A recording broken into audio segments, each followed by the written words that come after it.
Okay, so in this first introductory class, I welcome all of you in class 11. And to my knowledge, this is the medical section. Am I right? Yes, sir. Okay. Yes, sir. So the point here is uh, without any examination, of course, due to this COVID situation, now you all are in class 11th. But the point here is there is a learning gap. Whatever things you require in class 11 and particularly then in class 12, and of course 11th में अभी थोड़ा अगर इस time period में भी थोड़ा सा problem रहेंगी, but I am really hopeful and everyone that when you will be in class 12 next year, everything will be perfectly all right, बिल्कुल 100% ठीक होगा. And that simply means you'll be having a normal schooling, normal examinations, normal board exam. So remember that at that time the syllabus will be complete 100%, the content will be the same, but what will happen? So I am just predicting and projecting after a year or so that you might have missed lot many of the concepts. If you recall your class 9th, if you recall your even class 10, so the way it was expected when there is a fear or when there are actually the board examination, then we do really work very hard. But when there is no examination and if this is the say the only the online examination, so we know the reality. I really don't want to go into the details of the online versus offline examination, but everyone knows it very well that when you are appearing offline you actually prepare more in detail और बहुत अच्छे से हम practice भी करते हैं कई अलग अलग रिसोर्सेज से सैम्पल पेपर्स और reference books may be NCERT plus NCERT exemplar or RD, RS. So there are a lot many things. So somehow due to this situation, many of the things are being missed out. अब उस learning gap को आपको धीरे धीरे पूरा करना है, ठीक है. सो उस केस में you really need to work very hard. But again, at the same time, let me admit and say that situation is not really good outside. ठीक है. तो बिफोर आई बिगिन और come to the mathematics point, कुछ चीजें जो मुझे लगता है कि मेरे मन में है and I really want everyone you to be aware of that और आप उस चीज को फॉलो करें. And since most of you must be of age group 16, तो अभी शायद वैक्सीनेशन आपके लिए तो नहीं है available, but those in your family, those who will be attending 18 year और जो बड़े हैं जो 45 से छोटे थे और जिनको अभी तक इंजेक्शन नहीं लिया है, so they should go for it after 1st May. So please do ensure, do convince them. I already have got my first vaccination. Very soon I'll be getting the second one, and that is the only ray of hope. Otherwise, there is no proper medicine for the same. You everyone knows it. ठीक है, तो अपने आप को protect करना बहुत जरूरी है. Second thing, be safe, be at home only. कुछ भी रीजन से बाहर बिल्कुल भी नहीं निकलना है. I can understand the depression, the level of frustration, एक एंजाइटी होती है, एक फियर होता है, तो हम फ्रेंड्स को मिस करते हैं, एक जो सोशलाइजेशन होता है, फिजिकली मिलना होता है, वो चीजें मिस हो रही हैं. बट डू रिमेम्बर, ये सब चीजें होती रहेंगी अगर आप सेफ रहेंगे. तो initially the time is to live, to survive, right. तो वो जो इस टाइम पीरियड को, डिफिकल्ट पीरियड को पास कर गए, definitely they will be having the fun and they will be having a great life ahead. तो थोड़ा सा टाइम है, मे बी 2 महीने, 3 महीने, 4 महीने, तो थोड़ा इस टाइम पीरियड को समझदारी से आप निकालें. सो जहां तक आपको तो घर पे ही रहना है, और इवन इफ योर पेरेंट्स और जो भी रिलेटिव्स हैं अगर उनकी भी मजबूरी नहीं हो तो they should be at home. Social distancing, face mask, ये सारे रूल जो बताई गई हैं चीजें, साथ में थोड़ा थोड़ा गर्म पानी पीने की जैसे बात करते हैं, तो even if you are safe, still I would recommend and suggest every one of you drink only hot water. थोड़ा बनाकर घर में रखा हो, थोड़ा गर्म पानी पीते रहिए, स्टीम लीजिए, गार्गल करिए. These are the common remedy. तो इनसे थोड़ा सा आप अपने आप को पहले ही प्रोटेक्ट कर सकते हैं. ठीक है, यू आर यंग, आपकी इम्यूनिटी बेटर होती है, राइट। बट रिमेंबर, अगर आपको कुछ होता है तो आपकी वजह से आपके फैमिली मेंबर जिनकी एज है ज्यादा, they will be more affected. So please be very very careful about this. Okay, so जहां तक अब हम बात करते हैं मैथ्स की, उस पार्ट पे भी मैं भी आऊंगा जो हमें रिक्वायर्ड है। Whatever I already mention, there are the learning gaps. Means कुछ चीजें जो 30% आपके सिलेबस में से डिलीट कर दी गई थी, तो वो उस पार्ट में से कुछ चीजें जो हमें 11th एंड 12th में रिक्वायर्ड हैं, कुछ तो अभी हम इन टाइम पीरियड में उन्हीं की बात करेंगे। Or maybe say something miscellaneous. Even I would love to hear from you. Anything related to maths, non-maths is coming to your mind. You are always welcome and share your opinion. इस समय आपके mind में क्या चल रहा है? If you really wish to share, you can do that. तो चलो अब स्टार्ट करते हैं। सबसे पहले आपके स्क्रीन पे, everyone be very focused. You have 1 minute time. और आपके स्क्रीन के ऊपर आप देखेंगे ए करके लिखा हुआ है, बट इसके बीच में ही कहीं पर you will find something else. There is one hidden number. What is that number? Guess the number. Let me see who answer that It's one. 4. So 4. 4. Okay, where is that 4 located? In Anyone? the last third line. Last third line. Okay, ठीक है, that's great. Last Last third. second word. Last second word. Yes, check this out. Yes, sir. 4. ठीक है, यहाँ पर सो वही है कि अगर आप यहाँ देखते हैं तो दैट जो आपका मेंटल होता है कि इस चीज को ऑब्जर्व करना, विजुअलाइज करना, सो उस चीज से अगर आप देखेंगे तो ए में वो हमारे आंखों में पूरा उसका विजन बन रहा है, but at the same time there is one letter जो आपका डिफरेंट रहा था। सेकेंड थिंग अगेन, अब ये थोड़ा लॉजिकल है। Let's see who answers the first. Here we go. Odd one out कौन सा है इन चारों में से? 3. I am still waiting. और अगर 3 कहते हो तो what is the reason? Reason के Sir, साथ because बताइए। sir, because it is not divisible by 2. The number which is divisible by 2 is an even number. तो 1 क्यों नहीं है फिर? It's 1 and 3. नहीं, it's not about the number, it is about the hand. Anyone, you may write in the chat box or you can unmute yourself. Okay, Priyanshu is saying number 2. Still I am waiting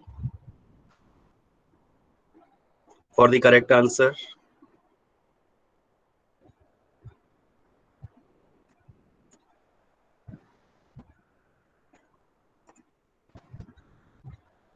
Okay, so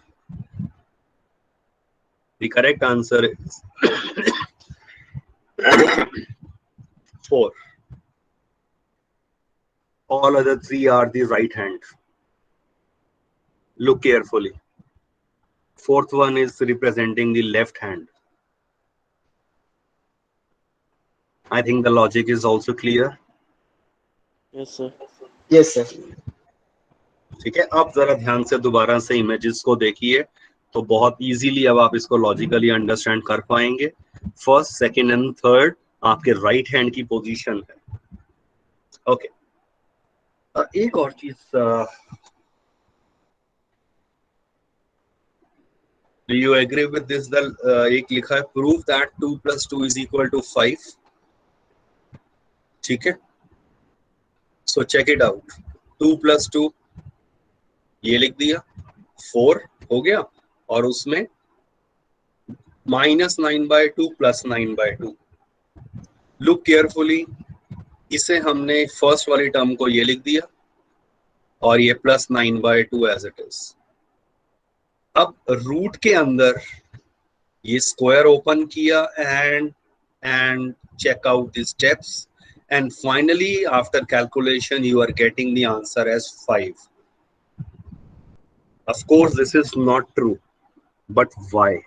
कहाँ, किस step में कोई mathematical rule violet हुआ, क्या गलती हुई है? Check out the solution.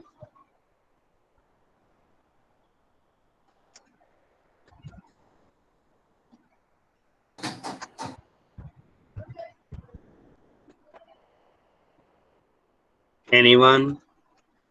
देखिए जरा ध्यान से solution. I am waiting.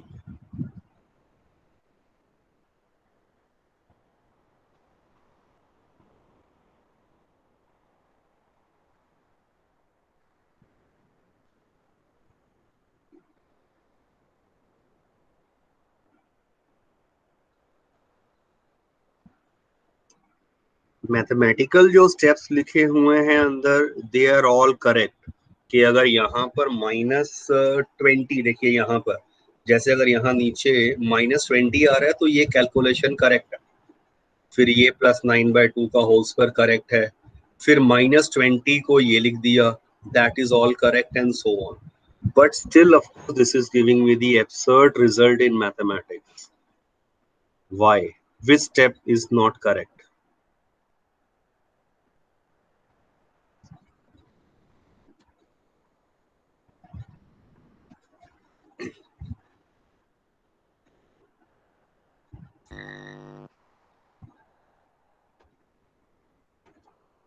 Check this out.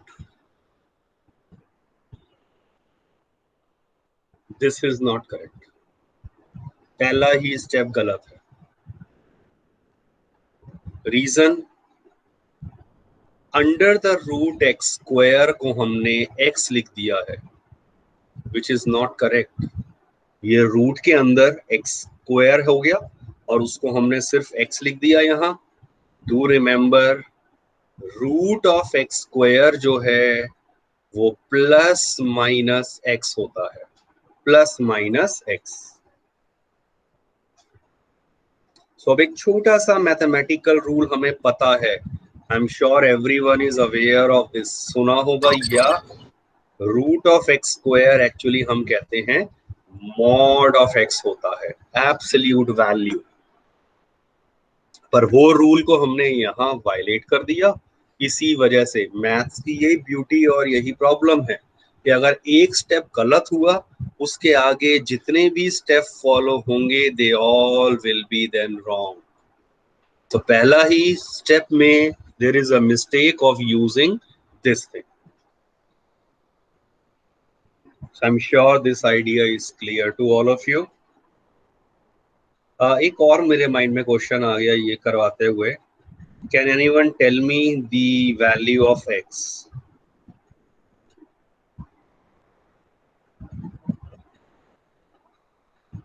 Find x. How will you start? क्या होना चाहिए इसका answer?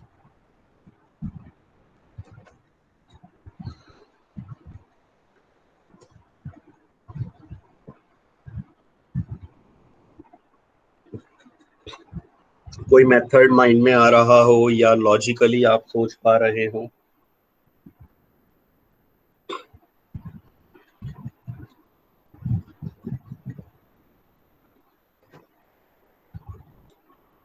One of the idea is आप स्क्वायरिंग, रूट होता है ना, तो स्क्वायरिंग बोथ द साइड्स कर दिया, रीअरेंज करा एंड सिंप्लीफाई. पॉसिबली हम उससे सॉल्व कर पाए, right? And that is actually the appropriate method. But the answer is no solution. Without solving, देखते ही मुझे इसका आंसर पता है, no solution. Can anyone give me the reason at least? Sir root के अंदर से नेगेटिव वैल्यू नहीं होती. नहीं तो मैंने रूट के अंदर तो नेगेटिव वैल्यू लिखी नहीं है. रूट के अंदर x+1 है, रूट के अंदर x-1 है, तो ये कहीं नेगेटिव नहीं रूट के अंदर लिखा है. But you studied in class 8th, square root of a number can never be negative. तो अब अगर आप इस चीज को यहाँ ध्यान से रिलेट करें, square root of a number, this is square root of a number, और उसमें मैं प्लस कर रहा हूं another square root of a number. तो sum of two positive values can never be negative. RHS मैंने -2 दे दिया है, नेगेटिव, तो sum of two positive values can never be negative, hence this is not possible to solve. No value, real value of x satisfy this relation. Check out this another question. X -1 का whole square plus y -2 whole square plus z -3 whole square is equal to 0. Find the value of product x, y, z.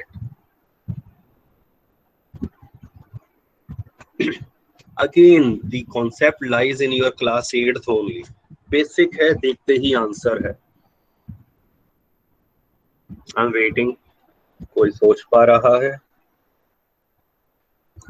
0. No, it is not 0.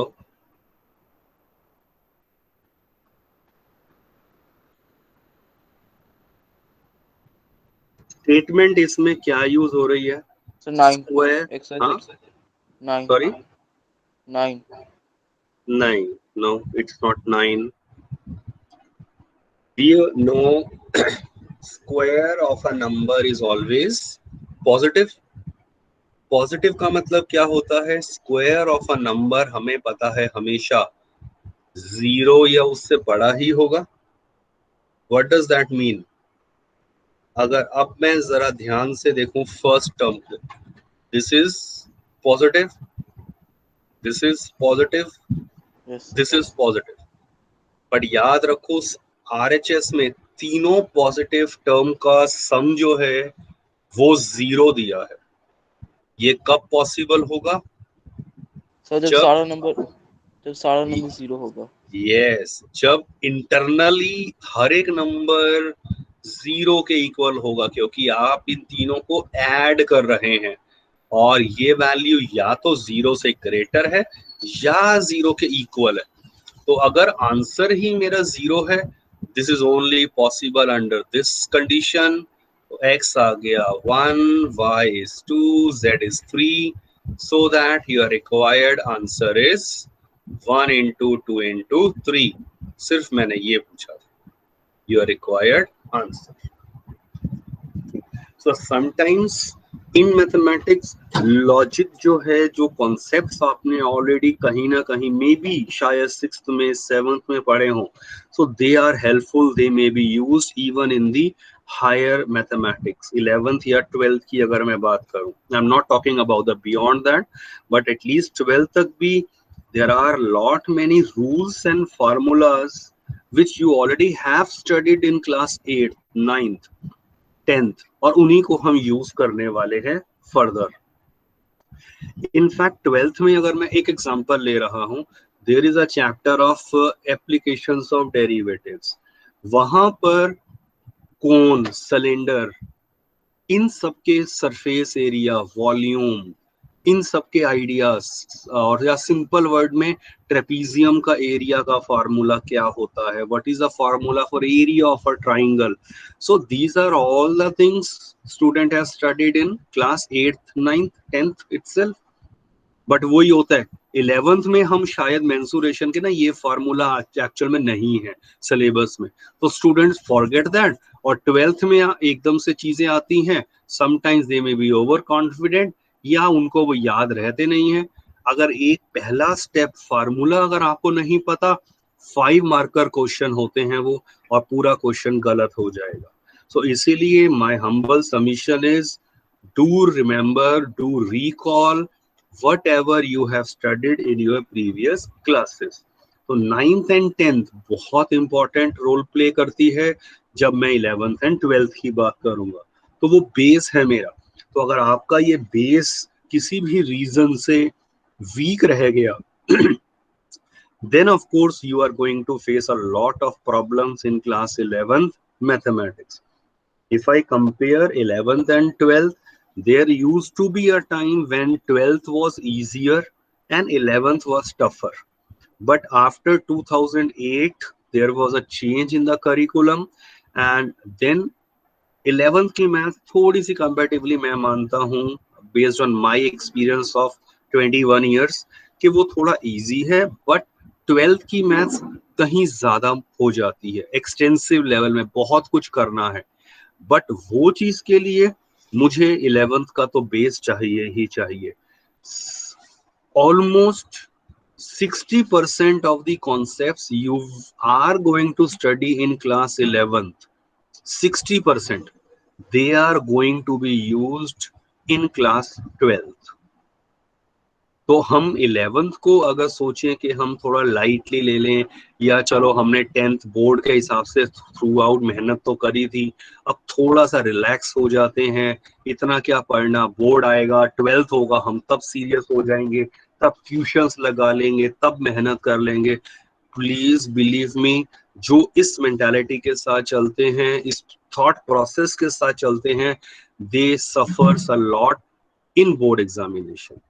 क्योंकि आप imagine करिए simple equation, एक simple relation, आप पूरे दिन का खाना एक साथ नहीं खा सकते हैं कि ब्रेकफास्ट में ही आप ब्रेकफास्ट लंच और डिनर कर लें, बाद में एक साथ ही हो जाएगा, देखा जाएगा। That is practically not possible. तो हमारे ह्यूमन माइंड की we have certain capacity, we have certain limitations. तो अकॉर्डिंगली आपको एक बैलेंस्ड वर्क बिल्कुल रिक्वायर्ड होगा।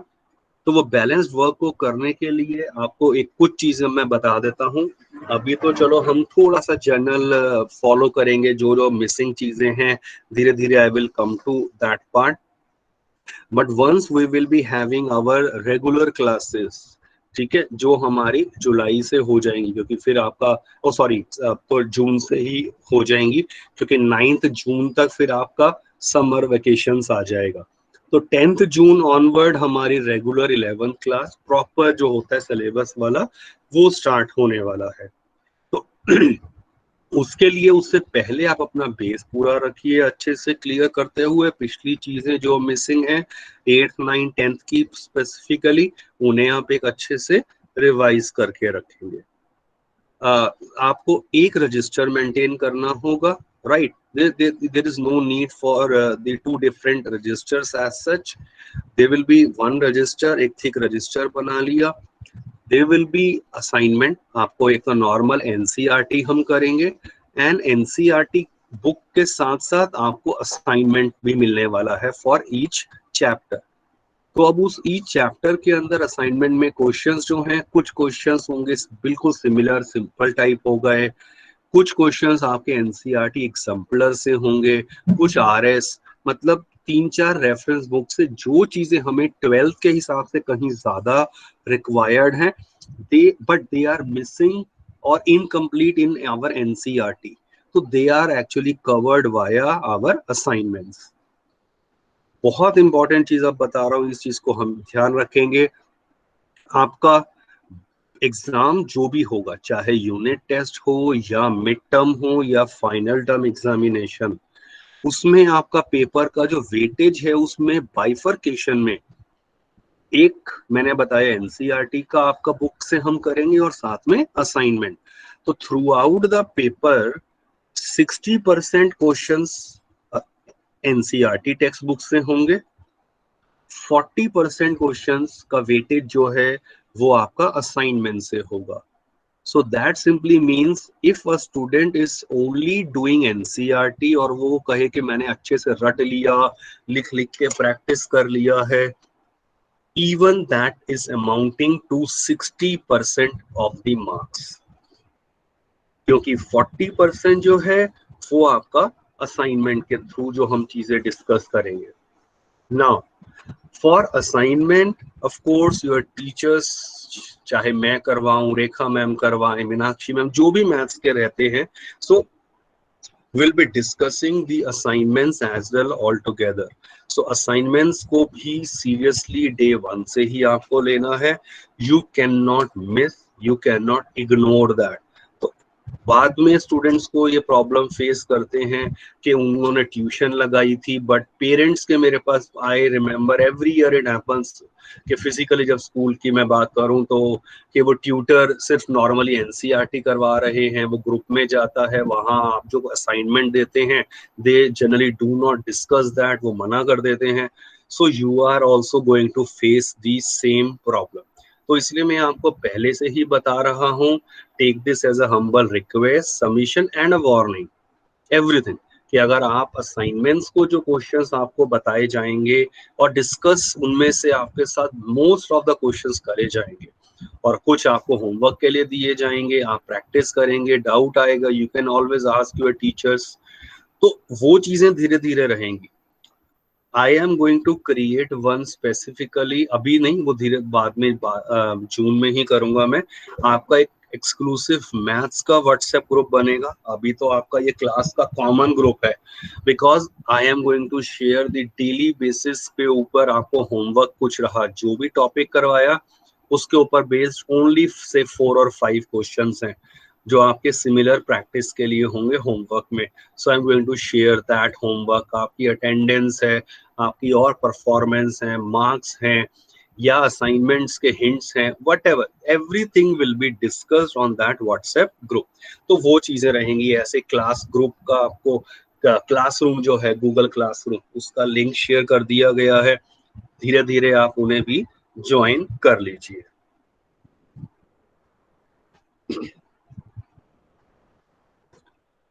But do remember, there are certain things which never define you. Your mistakes, your problems, or your illness, your disability, or your thoughts. So whatever mistakes you committed, you will commit, they are not going to help you in any way. Your problems are only yours. No one can sort them out. Someone can give you the help, suggestions, but ultimately, if you have some doubts, certain issues, you will have to come out of that. If you are not well, if it is a board examination, 11th का तो अलग होता है, चलो retest हो गया, कुछ देख लिया, बट बोर्ड के अंदर it is fixed, तो they are not going to consider anything. So you need to be physically fit as well. तो अपना थोड़ा physically fit, mentally alert, emotionally balanced personality आपकी होनी चाहिए. थॉट प्रोसेस, आपके ड्रीम्स, आपके एस्पिरेशन, आप उनमें सिर्फ घूमते रहें, but you do not prepare to achieve your dreams, your goals, that is not going to serve any purpose. But at the same time, what is actually going to define you? Your experiences, your perspective, a positive attitude, your personality, your creativity, your goals, your hobbies and passions, your attitude, your habits. And I'm sure I do not need to explain all these qualities which already I have mentioned.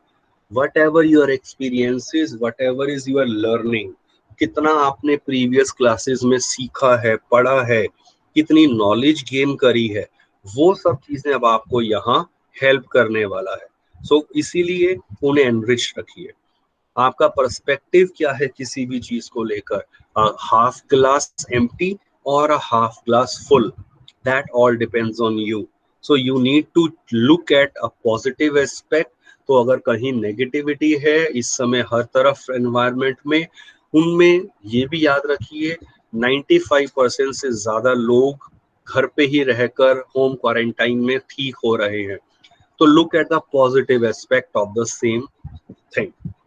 Your personality, आपका किस तरह का attitude, behaviour रहा है हर एक के साथ, वो सब चीजें आपको बिल्कुल डिफाइन कर रही है.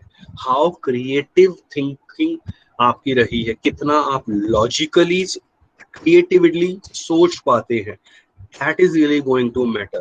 And I am referring to a students of class 11. So you are quite enough mature who can understand what is right, what is wrong. तो उन सब को डिस्टिंग्विश करना, आपकी क्रिएटिविटी, ये सब चीजें आपकी पर्सनालिटी को एनरिच और वेल डिफाइन करती हैं.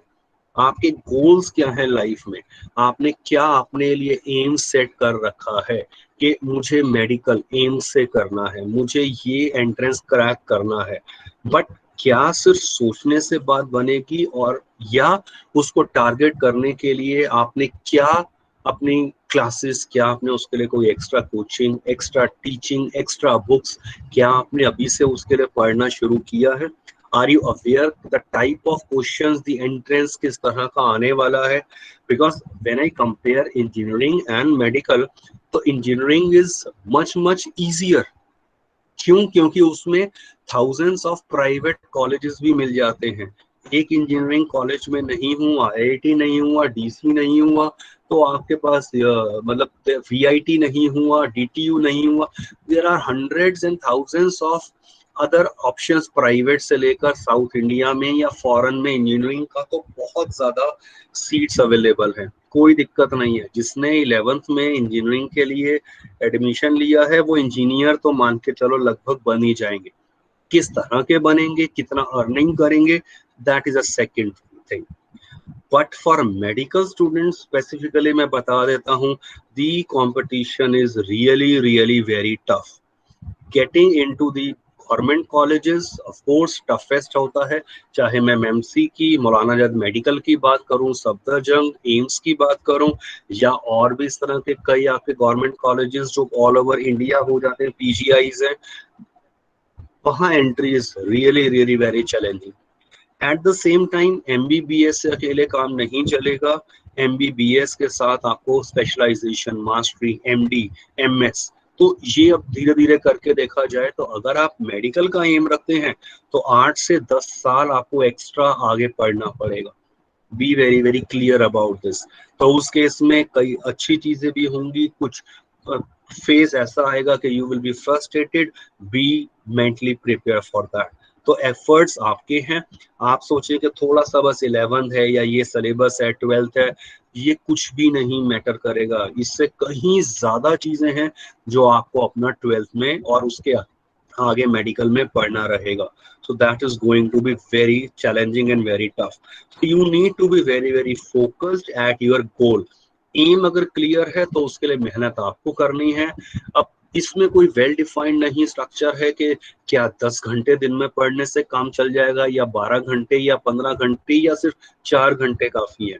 इफ यू आर फोकस्ड, बहुत ईमानदारी से पढ़ते हैं, तो टू माई नॉलेज, माई एक पर्सनल एक्सपीरियंस, शायद अगर आप 11th में 4 आवर्स अ डे पढ़ते हैं और 12th के अंदर 6 आवर्स अ डे, बहुत अच्छा आपका रिजल्ट रहने वाला है। आपका हॉबीज, आपका passion, again that really matters. सिर्फ और सिर्फ अगर मैं एज अ मैथ्स टीचर कहूँ या सारे टीचर सिर्फ एकेडमिक की बात करेंगे तो शायद वो ठीक नहीं होगा। बिकॉज एकेडमिक के अलावा भी बहुत सारी चीजें हैं which is really really very very important. So may be you are a good guitarist, may be you are a good singer, may be you have good hobbies और पैशन आपका किसी और अलग चीज के लिए है। सो उस चीज को छोड़ना नहीं होता है, थोड़ा थोड़ा वो आपका पैरेलली चलता रहे। व्हेन यू आर स्टडिंग से फॉर एन आवर या 2 घंटे पढ़ लिया है, थोड़ा ब्रेक बीच में चाहिए। You may have some fun, music किसी को सुनना पसंद हो सकता है। So whatever it is, take small short breaks in between your studies, but distraction नहीं हो जब आप पढ़ रहे हैं। व्हेन यू आर स्टडिंग, उस समय आपका मोबाइल, आपके gadgets, everything should not be in front of you. It's a human nature. शायद मेरे साथ भी ऐसा होता है, जब मैं कुछ काम कर रहा हूँ, सामने मोबाइल है, चलो 2 मिनट के लिए व्हाट्सएप देख ले, वो 2 मिनट कब 20 मिनट में कन्वर्ट हो जाते हैं एक्चुअल में रियलाइज नहीं होता, पता ही नहीं चलता है, क्योंकि एक नहीं फिर 2 मैसेज, फिर अलग ग्रुप पे। So but at the end of the day it is not helping me enriching my personality, enriching my knowledge, और मेरी को आगे लाइफ में वो शायद बहुत हेल्प नहीं कर रहा है। तो आज आपके लिए आपका फ्यूचर इंपॉर्टेंट है। So for that you need to work very hard. तो ये डिस्ट्रैक्शन जो होते हैं इनसे अपने आप को दूर रखिए। एंड एज योर एटीट्यूड मैं बता ही चुका हूँ, it should be very very positive. आपकी हैबिट्स जो हैं, आपका किस तरह से आपका बिहेवियर रहता है सभी के साथ, that is going to define you at all. So anything coming to your mind you want to share with me? Now it is your turn, the stage is open for you. कुछ भी आपको बोलना हो, कुछ आपके मन में आ रहा हो, कुछ जानना हो, academic, non academic, maths, non maths, anything. Sir yes बेटा, हाँ जी। सर 11th क्लास की रिफ्रेशर जरूरी होती है? 11th क्लास में refresher? the point here is NCERT sufficient है, बट उसके साथ में जैसा कि मैंने बताया हमारा 40% रहेगा असाइनमेंट से। तो वो असाइनमेंट के अंदर हम स्कूल के अंदर अगर मान लो असाइनमेंट में आपके एक चैप्टर की असाइनमेंट में फॉर एग्जांपल से 20 क्वेश्चंस हैं, तो टीचर 10 क्वेश्चंस आपके साथ डिस्कस करेंगे, सारे तो इम्पॉसिबल है राइट। तो रिमेनिंग 10 जो क्वेश्चंस है वो आपको अपने आप ही करने रहेंगे। So you may have your फिर उस केस में अगर आप रेफरेंस बुक कोई फॉलो करते हैं सो दैट इज बेटर। तो इसीलिए reference book, but that should not be R D Sharma. I mean I don't want to say this, but R D Sharma unnecessarily उसमें बहुत इतना ज्यादा दिया हुआ है, बट स्टूडेंट्स में क्रेज होता है, ट्यूटर सीधा कह देते हैं आर डी ले लो, but that is of no use. एक दिखावेबाजी का हो जाता है, बट स्टूडेंट एक्चुअल में उससे नहीं कर पाते हैं, practically not possible. So if you really want so you can go for R S Agarwal. बहुत प्रिसाइज ब्रीफ में दिया हुआ होता है और जितना रिक्वायर्ड है उतना ही उसमें है, चाहे 11th की बात हो या 12th की हो। तो you may actually then go for R S Agarwal, that you can always purchase. एक रेफरेंस का हाथ में जिसमें ज्यादातर सॉल्ड एग्जाम्पल दिए हों, that is really essential, but please do not go for that कुंजी टाइप जिसमें एनसीईआरटी या सारे को सारे ऑर्डर में सॉल्व होते हैं। तो वो चीज से फिर आपका ना वो सामने जब सब हिंट मिल जाते हैं, सारे सॉल्व मिल जाते हैं, तो अपने आप एक करने का एक क्रेज नहीं रहता है। तो self practice is key to success, बहुत इंपॉर्टेंट रोल प्ले करने वाला है। इसीलिए R S Agarwal is okay if you want, but कोई कुंजी टाइप में वो प्लीज बिल्कुल मत ले। एनीवन जी एल्स? सर। हाँ जी। सर आरडी लेकिन सर कॉम्पिटेटिव लेवल पे अच्छी होती है सर, ये सुना है। The point is, पहली बात I am referring to the medical students, ठीक है। सो मेडिकल स्टूडेंट्स के लिए अगर देखा जाए तो priority is always the biology, क्योंकि आपने एंट्रेंस जो देने होते हैं वो आप चाहते हैं बिल्कुल अपने नीट और उस तरह के देना। But at the same time if a student is practising कि भाई मैं साथ ही साथ इंजीनियरिंग का भी एंट्रेंस देता हूँ, देन ऑफ कोर्स आरडी बिल्कुल साथ में चाहिए होती है। बट याद रखिए अगर आप 11 से ही अगर आप सोचते हैं कि आप आरडी भी सब कुछ कर लेंगे और अपना मेडिकल की प्रिपरेशन भी अगर अभी से सोचते हैं, you must be having joint से जो आपके पीएमटी है या आकाश है, सो डेफिनेटली जिनका एम मेडिकल होता है तो सिर्फ स्कूल लेवल से frankly that may not be achieve. तो you need to go for, मैं नॉर्मल ट्यूशंस के लिए नहीं कह रहा हूँ, बट यस अगर आपका एम नीट है मेडिकल है तब उसके लिए आपको शायद 11 से ही कोचिंग की रिक्वायरमेंट हो, वहां पर there will be no maths. तो मैथ्स अननेसेसरली आपको प्रेशर में ना डाल दे, तो इसे लिमिटेड जितना पढ़ना है उसके लिए आर एस अग्रवाल और एनसीईआरटी और आपका जो असाइनमेंट के थ्रू है that is more than sufficient. तो आरडी बहुत ज्यादा एक्सटेंसिव हो जाता है, स्टार्टिंग में स्टूडेंट्स लेते हैं उसके एक एक क्वेश्चन सॉल्व करने बैठते हैं, कर लिया, आफ्टर फ्यू डेज और वीक्स दे रियलाइज कि इम्पॉसिबल है उससे कर पाना, सारे क्वेश्चंस को कर पाना। तो इसीलिए देयर इज नो पॉइंट, बाकी आपकी अपनी चॉइस है, if you really want that तो यू आर मोस्ट वेलकम। और अगर उसमें आपको कोई डाउट आते हैं you can always ask me directly, आप अपना व्हाट्सएप पे डाउट शेयर करेंगे, सो आई कैन श्योर 95% तो मैं श्योर करता हूँ कि मैं आपको वो क्वेश्चन सॉल्व करके दे दूंगा। थोड़ा डाउट रहेगा, I will take time, but your problems your doubts will be taken care of. Okay sir, thank चलिए, thank you. Anyone else? So I just you wanted, sir. हाँ जी। सर अगर subject sir हमको अभी regular NCERT topic से भी शुरू नहीं होगी। There is a echo in your voice, मैं सुन नहीं पा रहा हूँ, समझ नहीं पा रहा हूँ। सर बाकी एनसीईआरटी टॉपिक्स मतलब बाकी सब्जेक्ट से भी सर अभी एनसीईआरटी के टॉपिक शुरू नहीं होंगे।